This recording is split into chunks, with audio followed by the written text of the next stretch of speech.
नमस्कार, good evening, सत श्री अकाल। क्या हालचाल। सीधी बात में बकवास में एक बार फिर से आप सभी का स्वागत है।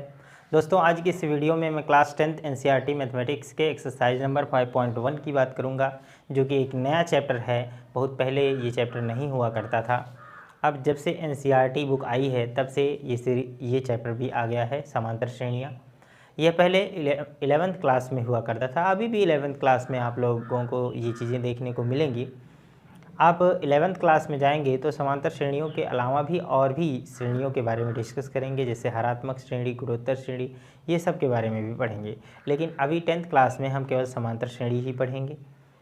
तो बात करेंगे कि समांतर श्रेणी होता क्या है, इसका क्या हमारे जीवन में महत्व है। ठीक है, देखिए, आप लोगों ने प्रकृति में कुछ ऐसे चीज़ें देखी होंगी जो एक जैसे डिजाइन के होते हैं।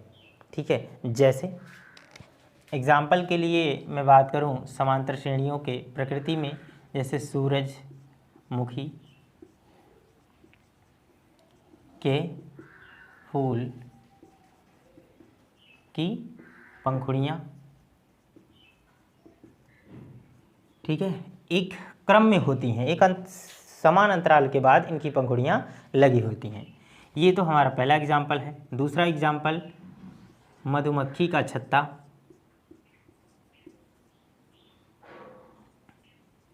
मधुमक्खी का छत्ता। मधुमक्खी के छत्ते में आप देखेंगे जो ऐसे छिद्र बने होते हैं वो समान अंतराल की दूरी पर एक सेम डिजाइन के बने हुए होते हैं। ठीक है, तो ये भी एक समान अंतराल के बाद छिद्र होते हैं, तो ये भी समांतर श्रेणी का एक एग्जाम्पल है। और साथ में हम बात करें तीसरा और एक एग्जाम्पल ले सकते हैं, जैसे मक्के में दाने, मक्के में दानों की लाइनें, दानों की लाइन। ठीक है, आप लोग सीढ़ियाँ देखते हैं, है ना, सीढ़ियों के डंडे,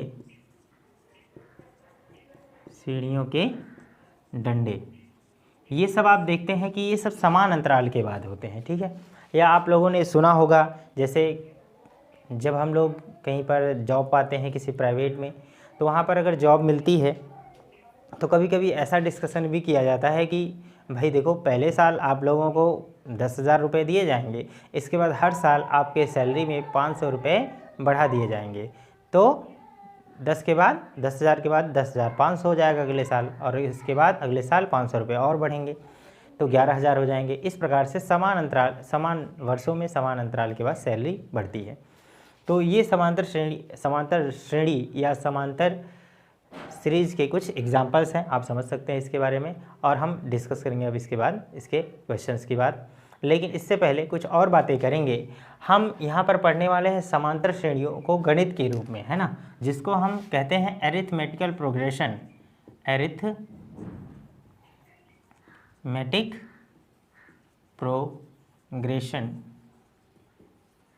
प्रोग्रेशंस। ठीक है, गणित में हम देखेंगे कि समांतर श्रेणी क्या होती है।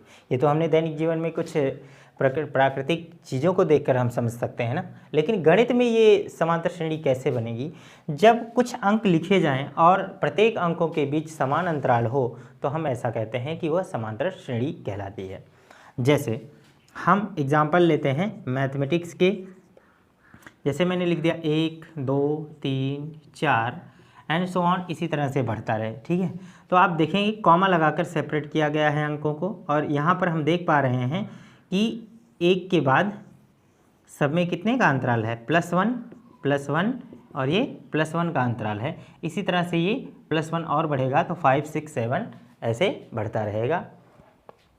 ठीक है, यहाँ पर बढ़ रहा है, घट भी सकता है। जैसे दूसरा एग्जाम्पल हम ले लें, जैसे 100 है, 100 के बाद मान लो 70 आ जाए, तो इसमें से इसका मतलब 30 घट चुका है। फिर से अगर आप 30 घटा दें तो ये 40 हो जाएगा, और 40 में से 30 घटा दें तो अगला क्या हो जाएगा, 10। तो यहाँ पर देख रहे हैं 30 माइनस हो रहा है ना, यहाँ पर 30 माइनस हो रहा है। तो ऐसा ज़रूरी नहीं है कि केवल बढ़ेगा ही, बढ़ भी सकता है, घट भी सकता है, लेकिन दो अंकों के बीच जो अंतराल है यदि सेम हुआ तो ऐसी सीरीज को हम समांतर श्रेणी कहेंगे। ठीक है, आगे भी इसमें अगर हम घटा दें, थोड़ा सा और देखिएगा, अगर 10 में से हम 30 और घटा देंगे तो ये हमारा क्या आ जाएगा भैया, -20 आ जाएगा।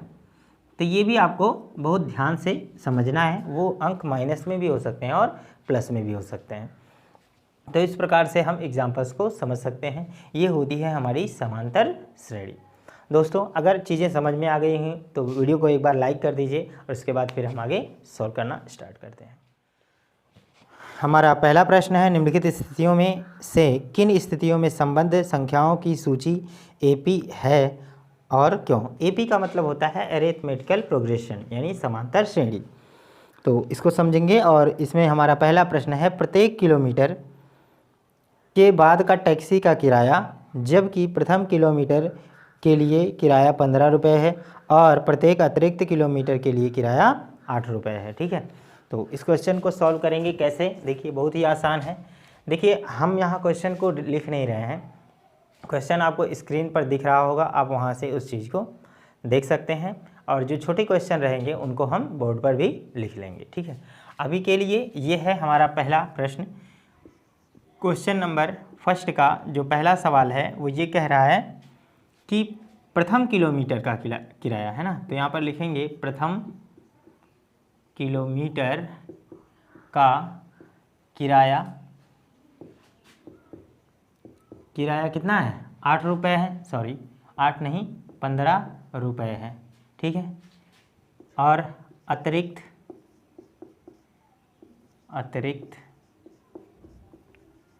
किलोमीटर का किराया कितना है? 8 रुपये है। तो मैं कह सकता हूँ अतः एपी जो हमारी बनेगी, श्रेणी बनेगी, वो पहला क्या होगा? 15, फिर अगला 8 जोड़ लेंगे ना, अगले में प्लस 8 ऐड हो जाएगा, ये हो जाएगा 23, है ना। 23 में 8 जोड़ेंगे 31 हो जाएगा, 31 में 8 जोड़ेंगे तो कितना हो जाएगा? 39 हो जाएगा ना, प्लस 8 कर देंगे, ये 39। ऐसे ही आगे बढ़ता रहेगा। हालांकि आपको ये बातें लिखने की कोई आवश्यकता नहीं है। ठीक है, तो इसमें हमारा सार्वांतर, सभी में जो अंतर आता है उसको हम बोलते हैं सार्व अंतर। ठीक है, सार्वांतर को क्या लिखा जाएगा? 8 का अंतर है ना, तो 8 लिख लेंगे और प्रथम पद हमारा क्या है ना, जो अंतराल होता है उसे हम कहते हैं सार्व अंतर। बिल्कुल समझ में आ गया। अब इसमें हम अपना अगला प्रश्न स्टार्ट करेंगे, सेकंड क्वेश्चन। सेकंड क्वेश्चन को मैं रीड करूंगा बुक से, आप उसको देखते रहिए। कह रहा है किसी बेलन यानी सिलेंडर में उपस्थित हवा की मात्रा ज्ञात करनी है, जबकि वायु निकालने वाला पंप प्रत्येक बार बेलन की शेष हवा का 1/4 भाग निकाल देता है। जितना शेष हवा है उतने का क्या करेगा? वो 1/4 भाग निकाल देगा हर बार।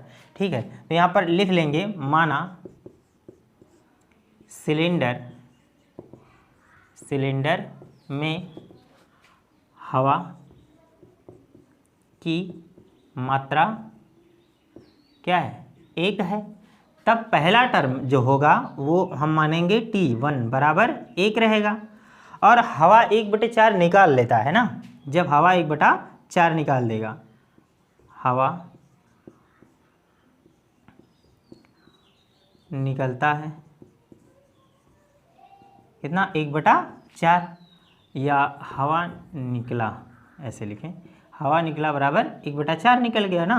तो हमारा टर्म ये T2 क्या बचेगा? 1 में से हम 1/4 को घटा देंगे, 4 1 4, ये हो जाएगा 4 माइनस, यहाँ हो जाएगा 1/4, यहाँ घटा देंगे 3/4, है ना। तो शेष हवा कितनी बची अब की बार? 3/4। तो अब की बार जितना बचा है, जितना शेष हवा बचेगा उसका 1/4 निकालेगा। तो यहाँ पर हवा निकला, हवा कितना निकल जाएगा? 3/4 है और इसमें से 1/4 का मतलब गुणा होता है, 1/4 निकाल देगा तो ये कितना आ जाएगा? 3 1 3 और 4 4 16, ये 16 हो जाएगा। ठीक है, अब अगले टर्म में इतना हवा निकल चुका है, अब कितना बचेगा? इतना बचा था ना, इतना हवा निकाल देगा तो फिर अब इसमें से घटाएंगे हम। ठीक है, तो हमारा जो T3 हो जाएगा वो टर्म T3 बराबर, हम यहाँ पर देखेंगे T3, तो ये हो जाएगा 3/4 माइनस 3/16। ठीक है, अब इसको कैसे सॉल्व करेंगे? आप जानते हैं 16 और 4 का एलसीएम कितना होगा? 16, और 4 का भाग देंगे 4 चौके 16, 4 आएगा 4 तियाँ 12 माइनस 16 1 16, 1 आएगा 1 का गुणा 3 में, तो ये आ जाएगा हमारा 9/16। ठीक है। अब हवा कितना निकालेगा, हवा निकला, अब हवा कितना निकलेगा, हवा निकला कितना, 9/16 बचा था, इतने का 1/4 होगा ना, तो करते हैं 9 एकम 9 और 16 चौके 64, इतना हवा निकलेगा। फिर अगले टर्म 4 में क्या करेंगे, हम जितना हवा बचा था उसमें से ये चीज़ को घटा देंगे, इस प्रकार से हम ज्ञात करेंगे। अब हमें सीरीज क्या मिलेगी, टर्म 1, टर्म 2, टर्म 3। तो टर्म नंबर 1 क्या है, यहाँ पर लिखेंगे AP, यानी जो श्रेणी है वो हमारी है 1, और दूसरी T2 क्या है 3/4 है, और T3 कितना है 9/16। तो आप देख पा रहे हैं कि ऑब्वियसली इसमें जो शेष बच रहा है वो सेम चीज़ें नहीं बच रही हैं, इसलिए यह AP में नहीं है। अब देख लीजिए जो घटाया गया है उसमें सेम चीज़ नहीं ना बच रहा है, देखो यहाँ पर नहीं बच रहा है, तो हम कह सकते हैं यह AP नहीं है। AP नहीं है मतलब समांतर श्रेणी नहीं है। समांतर श्रेणी तभी रहेगा जब इसके अंदर मतलब जो सीरीज बनी है उसमें समान अंकों का क्या होगा, अंतराल होगा। और श्रेणी को ज्ञात करने के लिए हमें क्या करना होता है, जो सीरीज मिलती है, मान लीजिए ये आपका क्या है A1 पहला पद, A2 दूसरा पद और A3 तीसरा पद, A4 चौथा पद, इसी तरह से आगे बढ़ता है। तो अंतराल जब निकालना होता है तो दूसरे पद में से पहले को घटाते हैं, मतलब A2 में से A1 को घटाएंगे। अब ये मान लीजिए अंतराल कितना आ गया D, डिफरेंस D आया, वही अंतराल A3 और A2 के बीच भी आना चाहिए। अगर ऐसा है तो ये श्रेणी समांतर है। ऐसे ही A4 में से क्या करेंगे, A3 को घटाएंगे तो भी क्या जाए, डिफरेंस अगर D ही आ रहा है, सेम आ रहा है, सेम अंक आएगा तो ही AP रहेगा। ठीक है, तो इस प्रकार से हम इस क्वेश्चन को सॉल्व कर सकते हैं। यहाँ पर देख रहे हैं सार्वंतर सेम है इसलिए AP में है, यह AP है और ये AP नहीं है। तो आप चाहें तो इसका स्क्रीनशॉट ले लें, फिर मैं अगला क्वेश्चन स्टार्ट करता हूँ। वीडियो को पॉज करो, फटाक से स्क्रीनशॉट ले लो। हमारा नेक्स्ट क्वेश्चन है क्वेश्चन नंबर 1 का थर्ड। प्रत्येक मीटर की खुदाई के बाद एक कुआं खोदने में आई लागत, जबकि प्रथम मीटर खुदाई की लागत 150 रुपये 150 रुपये है और बाद में प्रत्येक मीटर खुदाई की लागत 50 रुपये बढ़ती जाती है। तो हमें सीरीज ज्ञात करनी है। ठीक है, तो यहाँ पर लिखेंगे, बहुत ही आसान प्रश्न है, आप खुद से भी इसे सॉल्व कर सकते हैं। प्रथम मीटर खुदाई की लागत कितनी हो जाएगी, 150 रुपये।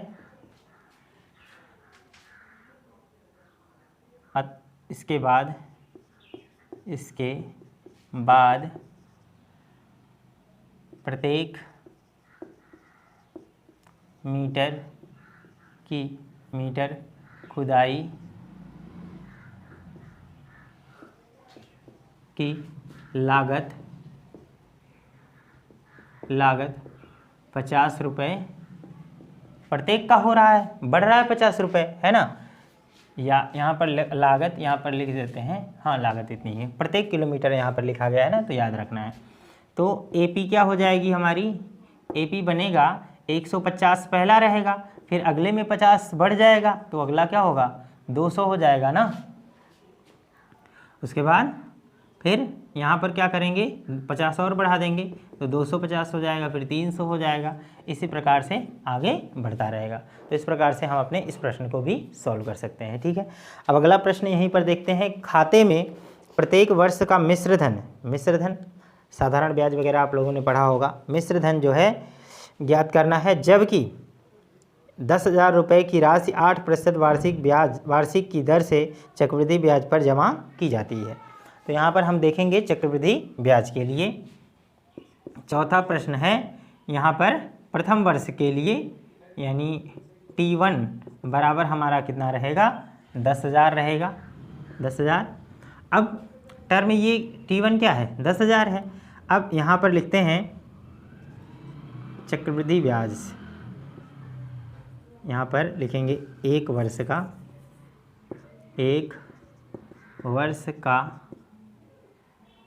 1 वर्ष का चक्रवृद्धि ब्याज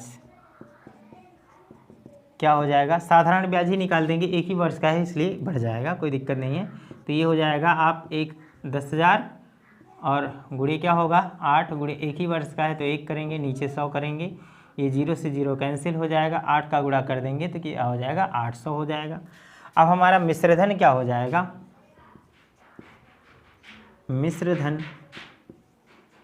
मिश्रधन हो जाएगा 10,000 और प्लस 800, ये हमारा हो जाएगा 10,800 हो जाएगा पहले वर्ष के लिए, ठीक है। 10,000 कितना हो जाएगा 800। अब दूसरे वर्ष के लिए T2, ये T2 वैसे ये T1 ही है, यहाँ पर लिखते हैं, ये P बराबर प्रिंसिपल अमाउंट था, इसे T1 मानेंगे मिश्रधन। और इसके बाद फिर दूसरे वर्ष के लिए वर्ष का चक्रवृद्धि ब्याज क्या हो जाएगा, ये अगले वर्ष के लिए मूलधन का काम करेगा ना, तो ब्याज बराबर हो जाएगा 10,800 और गुणे 800, फिर गुणे 800 नहीं 8 और गुणे कितना हो जाएगा 1 और बटे हो जाएगा 100, 2 0 कैंसिल हो जाएगा। तो यहाँ पर कितना आ जाएगा अब की बार 8 8 64, 64 के 4, ये 64 पूरा हो जाएगा, फिर 8 8 8, तो ये आ गया 864, ठीक है। तो T2 यानी मिश्रधन कितना हो जाएगा अगले वर्ष का, वैसे इसे T2 मान लो भाई, ये T1 ही रखना है, ये पहले वर्ष के लिए। मिश्रधन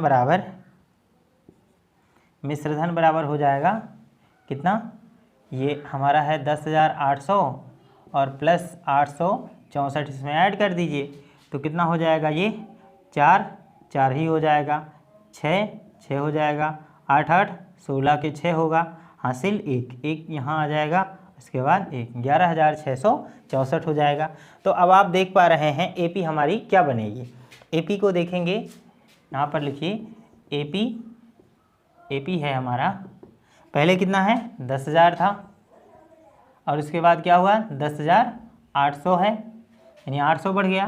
फिर आप अगला देखिए, यहाँ पर आ गया है 11,664 आ गया है ना। अब आप देख पा रहे हैं कि इसमें अंतराल कितना है 800 का है, 800 प्लस हुआ है, लेकिन इसमें अंतराल कितना हुआ है 864 का अंतराल हुआ है ना। तो ये क्या है, सार्वांतर समान नहीं है, सार्वांतर समान नहीं है, अतः यह AP नहीं है, ठीक है। तो इस प्रकार से हम इस प्रश्न को सॉल्व कर सकते हैं। आप इसका स्क्रीनशॉट लीजिए वीडियो को पॉज करके, फिर हम उसके बाद कंटिन्यू करते हैं। हमारा अगला प्रश्न है क्वेश्चन नंबर 2, दी हुई AP के प्रथम 4 पद लिखिए जबकि प्रथम पद और सार्वंतर निम्नलिखित है, ठीक है। तो ये हमें 5 प्रश्न दिए गए हैं क्वेश्चन नंबर 2 में, जिसमें प्रथम पद दिया है और सार्वंतर दिया है।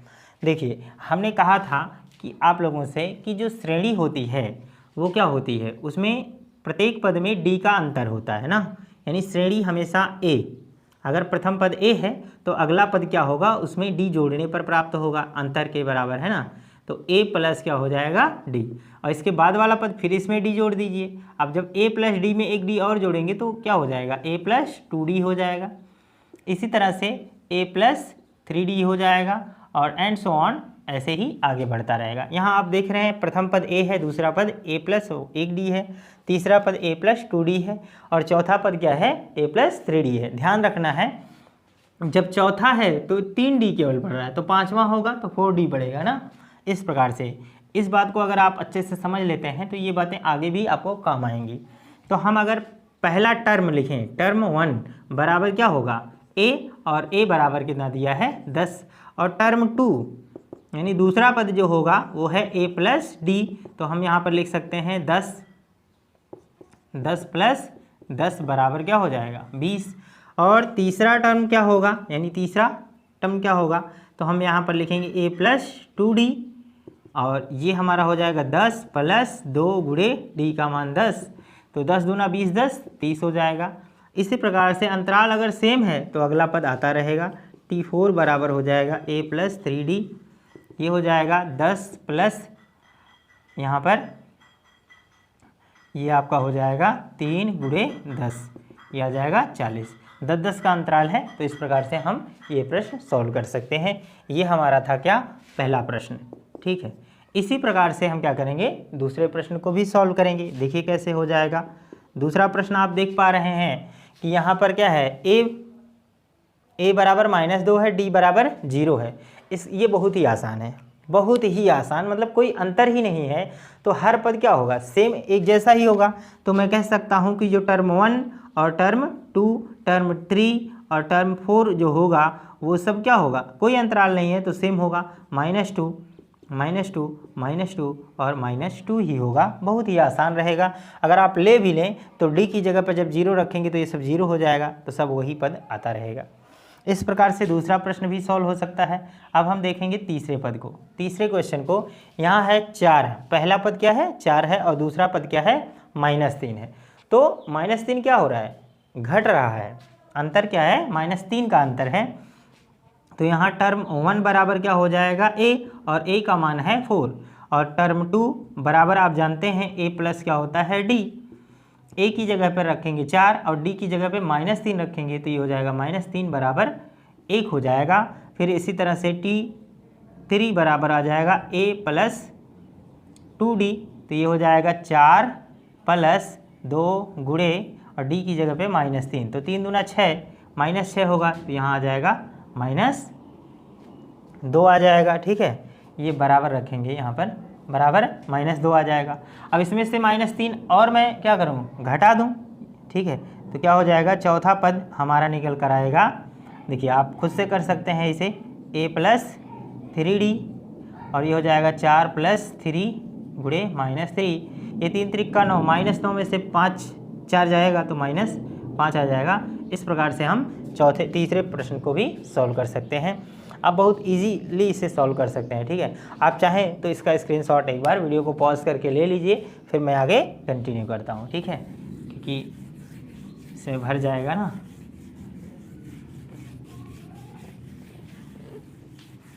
अब देखो 3 प्रश्न हो चुके, चौथा देखते हैं। चौथा कह रहा है, चौथा सवाल यहाँ पर है a बराबर -1 है, d बराबर 1/2 है। तो टर्म 1 बराबर क्या होगा, a का मान है -1, और टर्म 2 दूसरा पद जो होगा वो क्या होगा, a प्लस d।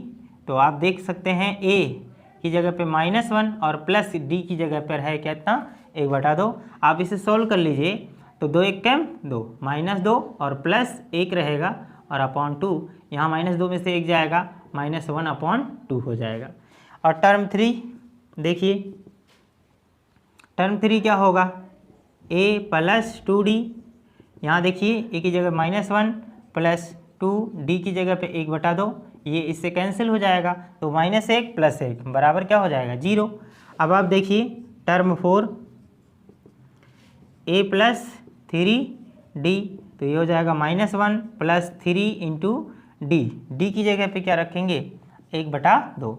इसको सॉल्व करेंगे तो -1 और ये प्लस हो जाएगा 3 1 3/2। इसको सॉल्व करें, ये हमारा आ जाएगा 2 1 2, -2 प्लस 3 और बटे आ जाएगा 2 हो जाएगा। -2 प्लस 3 कितना होगा, आपका आ जाएगा +1/2। इस प्रकार से हमारी सीरीज क्या बनेगी, -1 -1/2, -1 -1/2। ठीक है, और अगला क्या होगा, 0 होगा, और फिर क्या आ जाएगा, 1/2 आ जाएगा। इस प्रकार से हम अपने प्रश्नों को सॉल्व कर सकते हैं। इसके बाद लास्ट यहाँ 5th क्वेश्चन है, ये है हमारा टर्म 1 बराबर a की जगह पे क्या हो जाएगा, -125, और ये टर्म 2 बराबर a प्लस d। तो a की जगह पर है माइनस, ये हो जाएगा 125, और ये प्लस है, माइनस रखोगे d की जगह माइनस हो जाएगा, ये 0.25। तो इसमें ऐड कर दीजिए, ये हमारा आ जाएगा। देखिए ऐड करने का तरीका क्या होता है, इसमें दशमलव नहीं है, इसमें दशमलव है, तो 125, इसमें दशमलव नहीं है, हम बाद में 0 मान लेंगे दशमलव के बाद, फिर ये हो जाएगा 0.25, इसको ऐड करेंगे इस तरह से, ये 5 2 1, ये हमारा आ जाएगा, दोनों ही माइनस है तो माइनस लग जाएगा और ये हो जाएगा 125.25। बिल्कुल आराम से इसे आप कर सकते हैं। फिर ये टर्म 3 बराबर हो जाएगा a + 2d। देखो ये हमारा क्या होगा, a की जगह पे -125 और ये हो जाएगा +2 गुणे -0.25 और ये आप गुणा करेंगे तो ये हो जाएगा 25 दूना 50, है ना। ये हो जाएगा आपका, ये देखिए माइनस ही होगा तो ऐड कर लेंगे, ये आ जाएगा -125.50 आ जाएगा। ठीक है, मतलब उतना ही बढ़ना है। मैं आपको बता दूं टर्म 4 में आप ये सब फॉर्मेलिटी पूरा करेंगे, आप इसी में 25 बढ़ा दीजिए तो ये आ जाएगा -125.25, 50 और 25 मिलकर कितना हो जाएगा 75। इस तरह से ही बढ़ जाएगा। ठीक है, तो बहुत ही आसान है, आप इसे अच्छे से सॉल्व कर सकते हैं। वीडियो को पॉज करिए, स्क्रीनशॉट लीजिए, फिर मैं आगे कंटिन्यू करता हूँ। हमारा अगला प्रश्न है क्वेश्चन नंबर 3, निम्नलिखित में से प्रत्येक एपी के लिए प्रथम पद तथा सार्व अंतर लिखिए। तो ये सवाल मुझे बताना भी नहीं चाहिए, फिर भी मैं आप लोगों की हेल्प करने की कोशिश करूँगा। प्रथम पद जो पहला पद होता है, यानी a बराबर यहाँ पर कितना है 3 है, और सार्वांतर कितना होता है, सेकंड पद से अगले पद से पहले पद को घटा दीजिए तो ये हो जाएगा a2 - a1, मतलब इसमें से आप घटा दीजिए 1 - 3। ये मत समझिएगा कि 3 में से 1 को घटाना है, ज़्यादा में से, ऐसा कुछ नहीं करना, हमेशा सेकंड वाले में से, मतलब अगले में से पहले को घटाना है। तो 1 में से 3 को घटाएंगे, ऐसे इसमें से घटाएंगे, 1 में से 3 को घटा दिया, कितना आ गया -2। ऐसे यहाँ पर भी करेंगे, a बराबर -5 है और a2 - a1, ये हमारा क्या होता है सार्वंतर। सार्वंतर को हम d से लिखते हैं, डिफरेंस d, है ना। d बराबर, वैसे मैं इसको थोड़ा सा इरेज भी करता हूँ, नहीं रहने दीजिए ऐसे ही, तो ऐसे d बराबर a2 - a1 में कर ले रहा हूँ तो ये हो जाएगा -1 और इसमें से घटाएंगे ये तो -5 हो जाएगा ना। तो आप यहाँ पर देखो ये आ जाएगा -1 और ये माइनस माइनस हो जाएगा +5 और ये बराबर आ जाएगा 4। इस प्रकार से हम ये कर सकते हैं। ठीक, और यहाँ पर आप देखो a बराबर हमारा क्या है, यहाँ पर 1/3 और d बराबर क्या होगा, इसमें से आप इसको घटा दीजिए तो 5/3 - 1/3, हर बराबर है तो 3 ही हो जाएगा एलसीएम, 5 में से 1 जाएगा, कितना हो जाएगा 4, तो 4/3 हमारा यहाँ पर डिफरेंस हो जाएगा। इसी तरह से आप देख पा रहे हैं कि यह सवाल a बराबर है 0.6 है और डिफरेंस d बराबर क्या हो जाएगा 1.7 - 0.6। आप घटा दीजिए, 6 में से 7 में से 6 जाएगा, कितना आ जाएगा 1 और दशमलव लगाइए, 1 उतर जाएगा। तो वैसे ठीक है, ऐसा ही। तो इस प्रकार से बहुत ही आसान क्वेश्चन है, इसे कोई लगाने की कोई ख़ास ज़रूरत नहीं है। पर हाँ, ये आपके एक्सपीरियंस के लिए ठीक है कि हर सवाल में आप अगर प्रथम पद और डिफरेंस जानते हैं तो कोई भी सीरीज लिख सकते हैं, और अगर सीरीज जानते हैं तो उसका प्रथम पद और सार्वंतर भी लिख सकते हैं। ठीक है, तो काफ़ी आसान था। वीडियो को पॉज करके स्क्रीनशॉट ले लीजिए, फिर मैं आगे अगला प्रश्न स्टार्ट करूँगा। चलिए, स्क्रीनशॉट ले लिया, मिटा दें।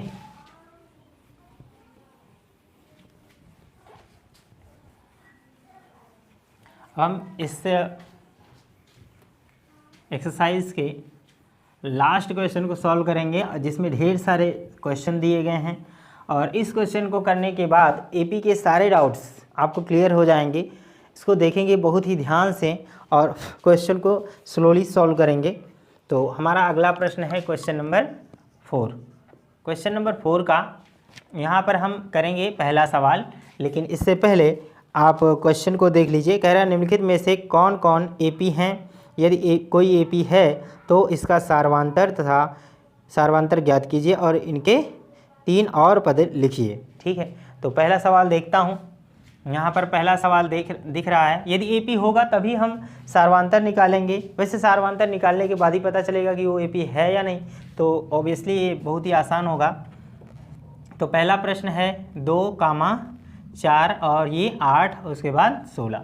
तो आप देख पा रहे हैं कि ये प्रथम पद है। अगर मैं सार्वांतर निकालूं तो ये हमारा कितना हो जाएगा 4 - 2, 2 आ जाएगा।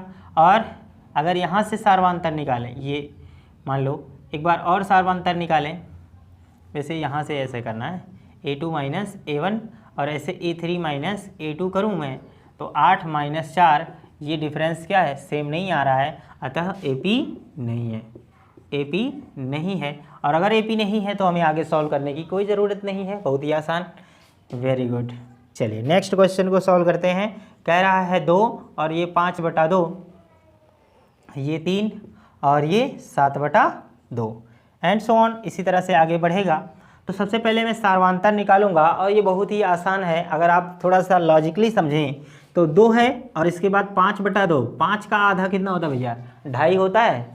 तो इसका मतलब है इसके अंदर में आधे का अंतर है और आधे के बाद फिर 3 आ जा रहा है ना, तो आधा और मिल जाए 2.5 में तो 3 हो जाएगा वैसे, लेकिन ये गंवारों वाली बात है तो हम ऐसा नहीं करेंगे। फिर हम यहाँ डिफरेंस निकालेंगे, A2 माइनस A1 बराबर ये हो जाएगा 5/2 माइनस 2 बटे 1 मानकर सॉल्व कर लें तो ये आ जाएगा 1 पच्चे 5 माइनस 2 दूना 4/2, तो 5 में से 4 गया 1/2, ये आ गया।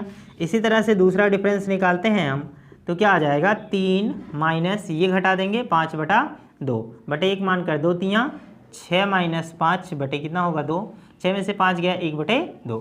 तो इस प्रकार से हम देख रहे हैं कि सारा यहाँ पर अंतर क्या आ रहा है, सेम आ रहा है, अतः यह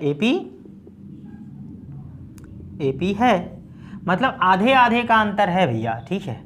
तो आधे का अंतर है तो ये आप देख पा रहे हैं 2, 2.5, 3, 3.5, उसके बाद आ जाएगा कितना 4, है ना। आगे के पद क्या होंगे, आगे के पद होंगे 4 और उसके बाद 4.5, 4.5 को 9/2 लिख सकते हैं, 4.5 के बाद आ जाएगा 5। तो ये हमें 3 और पद लिखने थे, तो इस प्रकार से मैं लिख सकता हूँ, बहुत ही आसान है। फिर हम क्या करेंगे, आप चाहो तो यार प्लस करते जाओ ना हर पद में, तो आसानी से आप ज्ञात कर पाओगे। चलो अगला प्रश्न सॉल्व करते हैं। तीसरा है हमारा, यहाँ पर कह रहा है -1.2 और कॉमा -3.2 और ये -5.2 और इसी प्रकार से -7.2 इस प्रकार से दे रहा है। तो आप देखिए डिफरेंस, पहले यहाँ पर A2 माइनस A1 निकालना है, A2 माइनस A1, तो ये -3.2 माइनस ये निकालेंगे तो प्लस हो जाएगा 1.2, घटा दो तो ये 2 में से 2 गया 0 और 3 में से ये -2.0 आ जाएगा, ठीक है। अब आप देखो फिर ये A3 माइनस A2 देख लो, इसमें से माइनस ये बराबर कर लो -5.2 माइनस, तो ये भी प्लस हो जाएगा फिर से 3.2 बराबर, इसमें से घटाइए 2 में से 2 जाएगा 0 दशमलव, 5 में से 3 गया 2, ये माइनस फिर आ जाएगा। तो आप देख पा रहे हैं कि -2 का अंतराल है, यानी 1 के बाद अगर 2 3 हुआ है, 3 2 5 5 2 7, तो मैं कह सकता हूँ आगे के जो 3 पद होंगे शेष 3, या शेष नहीं आगे 3 पद, आगे के 3 पद क्या हो जाएंगे 7 2 9, ये हो जाएगा -9.2 -11.2 -13.2, 2 का अंतराल है, बढ़ाते चले जाएंगे, कोई दिक्कत नहीं है, बहुत ही आसान है। अब फोर्थ क्वेश्चन सॉल्व करूंगा मैं यहाँ पर। चौथा है हमारा, कह रहा है कि -10, उसके बाद -6, -2 और ये उसके बाद है 2, फिर इसी तरह से आगे है। तो आप देख पा रहे हैं यहाँ पर क्या हो रहा है, A2 माइनस A1 निकालोगे, A2 माइनस A1, तो आप देख पा रहे हैं -6 और माइनस से -10 करूँगा तो +10 हो जाएगा, तो यहाँ आ जाएगा 4, ठीक है। और यहाँ से फिर A3 माइनस A2 करूँगा तो -2 और माइनस करना है तो +6 हो जाएगा, फिर ये आ जाएगा 4। क्यों भाई, 4 का अंतराल है ना, तो इसके बाद आगे के 3 पद क्या हो जाएंगे, आगे के जो 3 पद शेष रह जा रहे हैं, 4 का अंतराल है, तो यहाँ पर आ जाएगा 2 4 6 और 6 4 10 10 4 14, मतलब 4 का अंतराल होगा, तो ये आगे के शेष 3 पद और हो जाएंगे। और भी अगर आप लिखना चाहते हैं तो 4 ऐड करते चले जाएं, बहुत ही आसान तरीके से ये सॉल्व हो जाएगा। वैसे आप चाहें तो आप इस श्रेणी को नीचे भी लिख सकते हैं। वीडियो को पॉज करिए और फटाफट से स्क्रीनशॉट ले लो बेटा, जिससे आगे के क्वेश्चन को मैं सॉल्व कर सकूँ। हमारा अगला प्रश्न होगा 5वां, उसके बाद फिर 6ठा हम सॉल्व करेंगे। 5वां सवाल है, 5वां कह रहा है 3 है, फिर 3 प्लस करड़ी में 2 है, फिर आगे है 3 प्लस 2 करड़ी में 2 है, फिर 3 प्लस 3 करड़ी में 2 होगा। ठीक है, ऑब्वियसली ऐसे ही होगा। फिर देखो बहुत ही आसान है, करते हैं A2 माइनस A1, तो ये हो जाएगा आपका 3 प्लस ये A2 है ना, इसमें से करो 3 प्लस करड़ी में 2 माइनस घटा दिया 3, 3 से 3 मर जाएगा तो बचेगा करड़ी में 2, यानी ये अंतराल आया। फिर इसी तरह से A3 माइनस क्या करना है A2 बराबर, आप इसमें से इसको घटाओगे ना तो कह रहा है 3 प्लस 2 करड़ी में 2 और माइनस, जब ये चीज़ घटाओगे सामने तो आगे माइनस है इसलिए चिन्ह बदल जाएगा, तो 3 माइनस करड़ी में 2 हो जाएगा। 3 से 3 कट जाएगा, 2 करड़ी में 2 में से 1 करड़ी में 2 चला जाएगा। देखिए इसके सामने 1 मानते हैं ना, जैसे 2x में से 1x घटाते हैं, सेम वही प्रोसेस है। 2 में से 1 जाएगा तो 1 बचेगा, तो ये भी आ जाएगा करड़ी में 2 ही आएगा। तो सार्वंतर देख रहे हैं हमें क्या मिल रहा है, करड़ी में 2 मिल रहा है। तो इसका मतलब देखिए पहली बार क्या है, 1 करड़ी में 2 जुड़ा है, फिर 2 करड़ी में 2, फिर 3 करड़ी में 2, इसके बाद क्या संख्या क्या हो जाएगा 3 प्लस 4 करड़ी में 2 ऑब्वियसली, फिर 3 प्लस 5 करड़ी में 2, फिर 3 प्लस 6 करड़ी में 2। आगे के इस प्रकार से 3 पदों को हम निकाल सकते हैं। ठीक है, इजली, बहुत ही आसान है। फिर इसके बाद छठा क्वेश्चन सॉल्व करते हैं। छठा प्रश्न कह रहा है 0.2 कामा 0.22, फिर 0.222, फिर 0.2222, इसी तरह से इस तरह से। ठीक है, तो सबसे पहले A2 माइनस A1 निकाला मैंने, तो इस वाले में से ये चीज़ घटाऊंगा तो ये आ जाएगा 0.22 में से घटा देंगे 0.2। तो आप देख पा रहे हैं कि वैसे इसको घटाने का जो तरीका है, इसमें 2 अंक पे दशमलव है, इसमें नहीं है, तो आप चाहो 0 बढ़ा लो। ऐसे घटा के दिखा देता हूं मैं आप लोगों को। 0.22 में से 0.2 घटाना है तो इधर 0 लगा देंगे, ये 2 उतर जाएगा, ये 0 हो जाएगा 0.2। इसी तरह से यहाँ पर आ गया क्या 0.02 आ गया।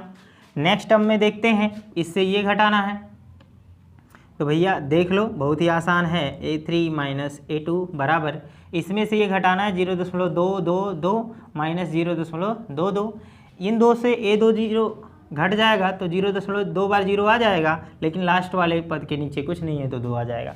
यहाँ पर हम देख रहे हैं क्या है, अंतर समान नहीं है, तो हम लिख देंगे कि AP नहीं है, और AP जब नहीं है तो आगे के पदों को हम नहीं लिखेंगे दोस्तों। ठीक है, बिल्कुल नहीं लिखेंगे, और बहुत ही मज़ा आ रहा होगा आप लोगों को क्वेश्चन को सॉल्व करने में अगर आप समझ पा रहे हैं तो। फिर आगे देखेंगे, 7वां प्रश्न मैं सॉल्व करूंगा। 7वां प्रश्न कह रहा है 0, -4 -8 -12। तो यार बहुत ही आसान है, मैं इसे कुछ ना करूं तो भी आप सॉल्व कर सकते हो। देखो A2 माइनस, वैसे सिस्टम तो यही है कि आप घटा लो यार, इसमें से ये घटाओगे तो -4 आ जाएगा, इसमें से ये घटाओगे तो वैसे -4 नहीं, इसमें से ये घटा दोगे तो -4 फिर आ जाएगा, फिर इसमें से ये घटा दोगे -4 आ जाएगा, तो आगे भी -4 ही आने वाला है, तो ये घटाते जाते हैं हम। 4 आगे के पद क्या हो जाएंगे, -16 -20 -24। यार ये आप सॉल्व कर लो। ठीक है, बहुत ही आसान है, एकदम तुच्छा सा क्वेश्चन है, तो आप इसे बहुत ही आसानी से सॉल्व कर सकते हैं। आगे देखो, इसके बाद 7वां हो गया, फिर मैं 8वां क्वेश्चन सॉल्व करूं। 8वां प्रश्न की बात कर रहा है -1/2 और -1/2, फिर -1/2, फिर -1/2। ठीक है, इस प्रकार देख पा रहे हैं सब जगह -1/2 है, तो सार्वंतर क्या होगा भैया 0। बहुत ही आसान है, D बराबर क्या होगा 0। अगर 0 है तो आगे के सारे पद वही हो जाएंगे, 1/2 -1/2 -1/2। इस तरह से सॉल्व कर सकते हो, बहुत ही आसान है, इसको मैं नहीं सॉल्व करता। फिर इसके बाद यहाँ पर है 9वां प्रश्न। 9वां प्रश्न है हमारा, कह रहा 1, 3, 9 और 27। तो देख रहे हो इसमें से कितने का अंतर है, 2 का है ना, 2 का अंतर है, और यहाँ पर कितने का अंतर है 6 का अंतर है, ये कितने का अंतर है 18 का अंतर है। तो देख रहे हो बहुत ज़्यादा अंतर है, तो AP नहीं है, AP नहीं है भाई, AP नहीं है तो सॉल्व करने की कोई ज़रूरत नहीं है। फटाफट से स्क्रीनशॉट ले लो, फिर मैं आगे कंटिन्यू करता हूँ। ठीक है, बहुत ही आसान है, मज़ा आ रहा होगा दोस्तों। देखेंगे अपना 10वां 11वां 12वां, ये सब बहुत सारे क्वेश्चन हैं, तो हम 10वां क्वेश्चन देखेंगे। एक एक क्वेश्चन को सॉल्व करवा रहा हूँ। A, फिर 2A, फिर ये 3a, फिर ये क्या है 4a, है ना। तो ऑब्वियसली यार बहुत ही इजी है यार, मैं कुछ ना बताऊं तो भी आप कह सकते हो 5a, 6a और 7a, ये वाले आंसर आगे के आ जाएंगे। लेकिन कैसे सॉल्व करना है, इसमें से ये घटा दो, मतलब 2a में से a को घटा दोगे तो a ही आएगा ना। इसमें से मतलब 3a में से 2a को घटा दोगे तो क्या आ जाएगा, a आएगा, a का डिफरेंस है तो फटाफट कर लेंगे, है ना। उसके बाद देखिए 11वां क्वेश्चन देखते हैं, बहुत ही ईजी है। ये है a कॉमा a स्क्वायर, फिर a क्यूब, फिर a टू द पावर 4, इसी तरह से आगे बढ़ना है। तो वैसे सॉल्व करेंगे हम ऐसे, देखिए इसमें से ये यानी a स्क्वायर में से a को घटा देंगे तो घटाने पर ये अब घटेगा नहीं क्योंकि घात अलग है, तो यहाँ से बस ऐसे ही रह जाएगा। चाहो तो आप a कॉमन करके लिख सकते हो a माइनस 1।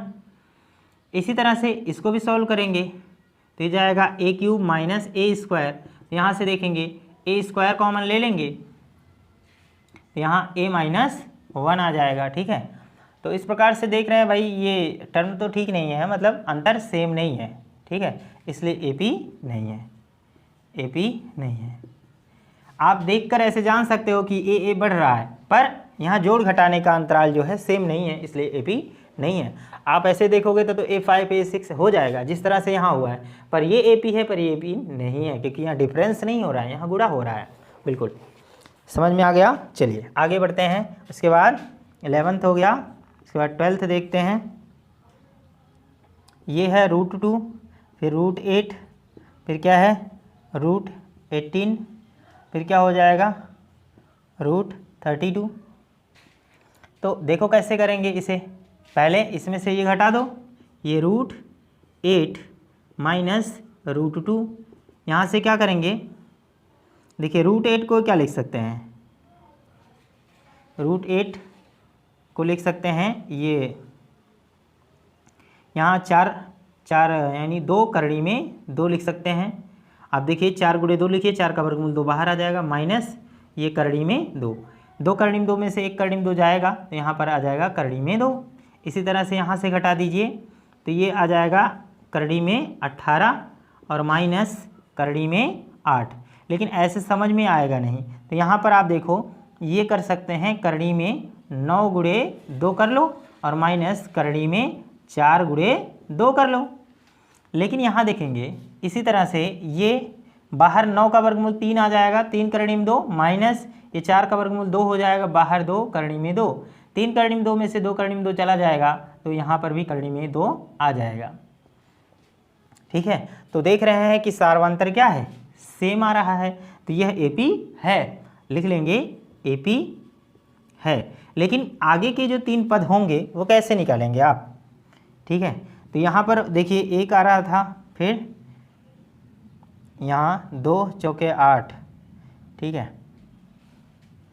उसके बाद यहाँ 16 दूना 32, उसके बाद 5 25, 5 25 का वर्गमूल 25 दूना 50, आगे जो आ जाएगा ये 50 हो जाएगा क्योंकि 25 गुणे 2 कर सकते हो, 25 का वर्गमूल 5 आ जाएगा। उसके बाद 36 36 गुणे 2 यानी 36 दूना 72 आ जाएगा। फिर उसके बाद 7 7 49, 49 दूना कितना होगा भाई, हाँ 50 दूना 100 यानी आ जाएगा 98। तो इस प्रकार से आगे के 3 पद ऐसे सॉल्व कर सकते हैं, ठीक है। यदि कोई डाउट हो तो प्लीज़ कमेंट सेक्शन में फटाफट से लिख कर भेजो भाई। अब इसके बाद देखते हैं नेक्स्ट क्वेश्चन, 13वां प्रश्न। ये है √3 और √6, √9, √12। देखिए यहाँ से कैसे होगा, √6 माइनस √3, तो आप देखो ये इसका वर्गमूल तो कोई निकलेगा नहीं, अगर हम चाहें भी तो केवल √3 कॉमन ले लेंगे तो यहाँ 3 दूना 6 यानी √2 बचेगा और -1 बचेगा। ऐसे यहाँ पर देखिए √9 माइनस यहाँ पर क्या बचेगा √6, 9 का वर्गमूल तो निकल जाता है ना 3 माइनस √6, तो आप देखिए मतलब ये अब फिर कॉमन हो नहीं सकता, तो इसलिए AP नहीं है, AP नहीं है भाई, बिल्कुल नहीं है, नहीं कर सकते। फिर उसके बाद देखो 14वां प्रश्न। उसके बाद ये है 1 का वर्ग, 3 का वर्ग उसके बाद है 5 का वर्ग, फिर है 7 का वर्ग। ठीक है, तो आप देखो क्या यह AP में है, चेक करके देखो। ये है 1 का वर्ग करूँगा तो 1 हो जाएगा, 3 का वर्ग 9, ये हो जाएगा 25 और ये हो जाएगा 49। तो क्या देख रहे हो यहाँ पर अंतर कितना है, 4 है। यहाँ पर अंतर कितना है, यहाँ पर अंतर कितना है, 25 में से 9 हो जाएगा 16। ये अंतर कितना है, 24। तो अंतर क्या है, सेम नहीं है ना। ये देखो अंतर बराबर नहीं है, तो लिख देंगे AP नहीं है। ठीक है, AP नहीं होगा भाई। ठीक है, तो इस प्रकार से हम इतने प्रश्नों को सॉल्व कर सकते हैं। इसके बाद एक प्रश्न और है, मैं इस क्वेश्चन को इरेज कर रहा हूं और उस प्रश्न को भी सॉल्व कर दे रहा हूं। वैसे आपको खुद से चाहिए कि वह प्रश्न सॉल्व करें, लेकिन आप करेंगे नहीं, मुझे पता है। क्यों नहीं करेंगे, देखो है इसी जैसा, लेकिन ऐसे आप देखकर ये नहीं कह सकते कि वह AP में है या नहीं है। ये AP नहीं है, लेकिन अगला प्रश्न जो होगा 15वां, वो AP में है कि नहीं। 1 का स्क्वायर, 5 का स्क्वायर, फिर 7 का स्क्वायर, फिर उसके बाद क्या है 73। अब आप देखो ये है 1 और ये 25 और ये 49 और ये हमारा हो जाएगा 73। यहाँ से देखिए ये आ जाएगा 25 माइनस 1 बराबर 24, सेम है। फिर 49 माइनस 25 बराबर आएगा 24, ये 24 आ जाएगा। फिर देखिए 73 माइनस 49, घटा दीजिए, 13 में से 9 गया 4 और इसके बाद 6 में से 4 जाएगा 2। तो अंतर क्या है, सेम आ रहा है, इसलिए लिख देंगे AP है। देखकर भाई अंतर ये मत कहो कि AP है या नहीं, पहले उसे सॉल्व करो अच्छे से, फिर उस पर डिसाइड करो। तो मिलते हैं अगली वीडियो में। लाइट चली गई है तो मिलेंगे अगली वीडियो में, तब तक के लिए good bye, thank you, bye bye, नमस्कार।